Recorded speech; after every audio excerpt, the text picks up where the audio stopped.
Gold rate కొంచెం కొంచెము పెరుగుకుంటూ వస్తుందండి.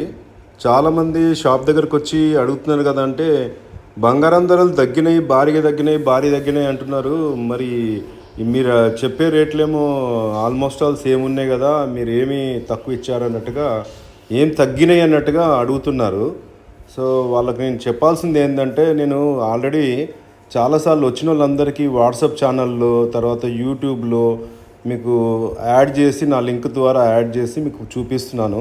కానీ ఎవరికి చూసేటువంటి ఓపికలు లేవు కాబట్టి మీకు అది అర్థం కావట్లేదు. సో, మీరు తెలుసుకోవాల్సింది ఏందంటే 76, 77,000 దాకా ఆర్టీజీఎస్ ద్వారా bank, Google pay, PhonePe bank ద్వారా కొన్నప్పుడు ఉండేనండి. ఇప్పుడు బంగారం ధర మీరు కొంచెం తగ్గింది గానీ, ఆ తగ్గింది మీకు ఒక ఫీల్ రావట్లేదు. సో, ఇప్పుడు 71,200 వి మన జీఎస్టీ కలపకముందు, జీఎస్టీ కలిపితే 73,400 సుమారుగా ఉంది. అలాగే మన క్యాష్‌లో అప్పుడు 75,000 ఉండేది.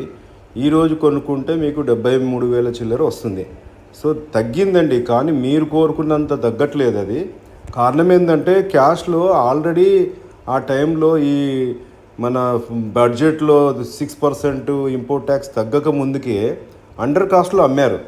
ఆ అండర్ కాస్ట్ ఎంతగా అమ్మారంటే 2,100 తగ్గించి అమ్మారు. ఇప్పుడు ఖాళీ 300 తేడా వచ్చింది. సో, మీరు చూడండి, గమనించండి. తర్వాత అప్పుడప్పుడు మీరు ఆ వాట్సాప్ ఛానల్‌లో కూడా పాతది కూడా రికార్డు మీరు చూస్తుండండి. వాట్సాప్ ఛానల్‌లో జాయిన్ అయిన అందరికీ కూడా మీరు బ్యాక్ సైడ్ వెళ్తే మీకు మొత్తం ఛానల్‌లో అన్నీ ఏ రోజు ఏ రేట్ ఉన్నాయని తెలుస్తుంది. సో, మీరు చూస్తుంటే మీకు ఒక ఐడియా వస్తుంది. బట్ ఇంకా రాబోయే కాలంలో కొంచెం కొంచెం పెరుగుతూ పోతుందండి. సో, 90,000 ఈజ్ ద టార్గెట్ ఇస్తున్నారండి. అది కావచ్చు, కాకపోవచ్చు. 90,000 వరకు బంగారం ధర పోతుంది అన్నారు. మొన్న 6% అది అయితే ఇంపోర్ట్ ట్యాక్స్ తగ్గక ముందుకు 1,00,000 దాటుతుంది అన్నారు.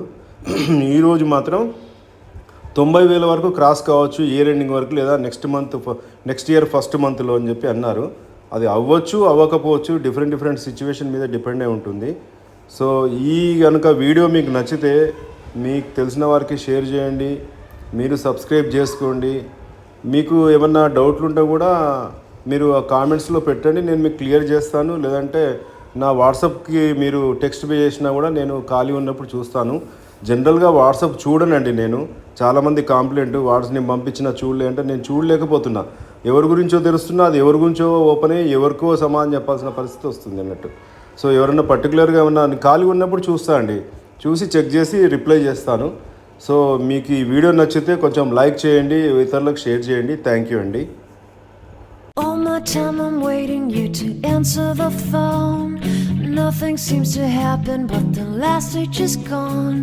I hope somewhere your voice promises less and us more, but still my pillow's on the floor.